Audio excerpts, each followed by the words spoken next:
اور حاضری اور آصیب، یہ آپ لوگوں نے بھی سنا ہوگا کہ کسی کے جسم پر کسی پر آصیب ہے اور یا اس پر جنات کی حاضری آئی، تو بعض اوقات جنات کسی انسان کے جسم پر قابض ہو جاتے ہیں، جسے عام زبان میں آصیب کا سایہ، آصیب زدہ اور جنات کا آنا کہا جاتا ہے۔ جنات جو جیسے ہم لوگ X ray, ultra violet raise کو اپنی نارمل نیکڈ آئی سے نہیں دیکھ سکتے، اسی طرح جنات کو دیکھنا انسانی آنکھ سے باہر ہے۔ نفسیاتی امراض، کچھ اسلامی علماء اس بات پر زور دیتے ہیں کہ ہر عجیب رویہ جنات کا سایہ نہیں ہوتا ہے۔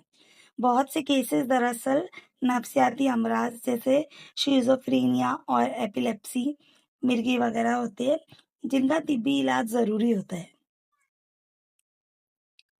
جنات سے حفاظت کے کئی طریقے ہیں جسے علماء نے بتایا ہے، جیسے گھر میں داخل ہوں اور کھانا کھائیں تو بسم اللہ پڑھ کر گھر میں داخل ہوں، اور بسم اللہ پڑھ کر کھانا کھانے سے جنات اور شیاطین گھر میں اور ہمارے کھانے میں شریک نہیں ہو سکتے۔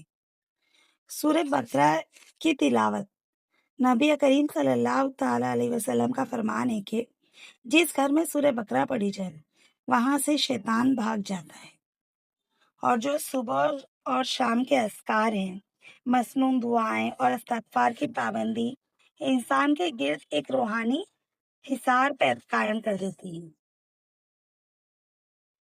یہاں میں آپ کے لیے کچھ واقعات پیش کرتی ہوں جو جنات اور صحابہ کرام کے ہیں۔ حضرت خالد بن ولید اور عزا جنیہ کا خاتمہ۔ فتح مکہ کے بعد نبی کریم صلی اللہ تعالی علیہ وسلم نے حضرت خالد بن ولید رضی اللہ تعالیٰ عنہ کو نخلا نامی جگہ پر عزا نامی سب سے بڑے بت کو توڑنے کے لیے بھیجا۔ جب حضرت خالد بن ولید نے بت کو توڑا تو اس کے اندر سے ایک کالی برہنہ اور بکھرے بالوں والی خوفناک عورت جو کہ ایک جنیا تھی چیختی ہوئی نکلی۔ وہ جادوگرنی کی طرح آوازیں نکال رہی تھی۔ حضرت خالد بن ولید رضی اللہ تعالیٰ عنہ نے بالکل خوف محسوس نہیں کیا، بلکہ بلند آواز سے اللہ کی تکبیر کہی اور اپنی تلوار کے ایک ہی وار سے شیطانی جنیا کے 2 ٹکڑے کر دیے، جس کے بعد مکہ سے اس بت کی پوجا ہمیشہ کے لیے ختم ہو گئی۔ ایک دوسرا واقعہ ہے حضرت عمار بن یاسر رضی اللہ تعالیٰ عنہ کا،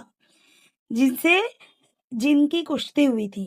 ایک مرتبہ نبی کریم صلی اللہ تعالی علیہ وسلم نے صحابہ کرام سے فرمایا کہ رات کو ایک سرکش جن پانی کے کنویں پر نقصان پہنچانے آیا۔ حضرت عمار بن یاسر رضی اللہ تعالیٰ عنہ اس کنویں پر پانی بھرنے گئے۔ وہاں ایک سیاہ فام حبشی کی شکل میں ایک جن نے ان کا راستہ روکنے کی کوشش کی۔ حضرت عمار رضی اللہ تعالیٰ عنہ نے اسے دبوچ لیا اور دونوں کے درمیان شدید کشتی ہوئی۔ حضرت عمار نے اس جن کو زمین پر پچھاڑ دیا اور اس کی ناک پر پتھر مار کر اسے زخمی کر دیا۔ نبی کریم صلی اللہ تعالی علیہ وسلم نے بتایا کہ اللہ نے عمار کو اس شیطان پر فتح عطا فرمائی۔ قرآن مجید میں ایک مکمل سورہ، سورہ نمبر 72، سورہ جن، جو کہ جنات کے نام سے ہے، جس میں ان کے ایمان لانے کا تذکرہ ہے۔ انسانوں کی طرح جنات کی پیدائش کا مقصد بھی صرف اللہ کی عبادت کرنا ہے۔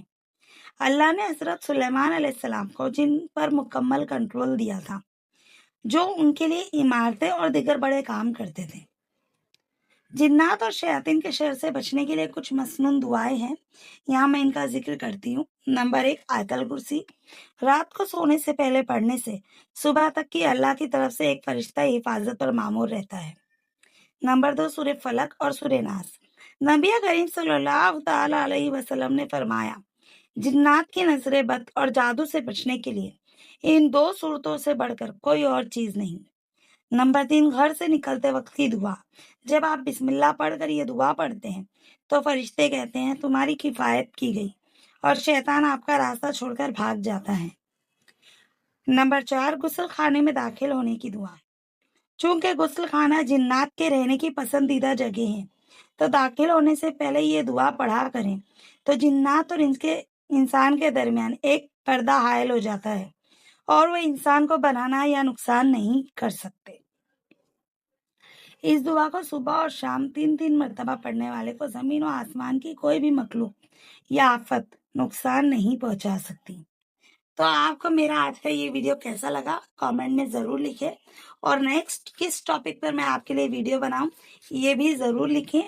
انشاءاللہ تعالیٰ پھر حاضر ہوں گی ایک بہترین اور انٹرسٹنگ ویڈیو کے ساتھ۔ تب تک کے لیے اللہ حافظ۔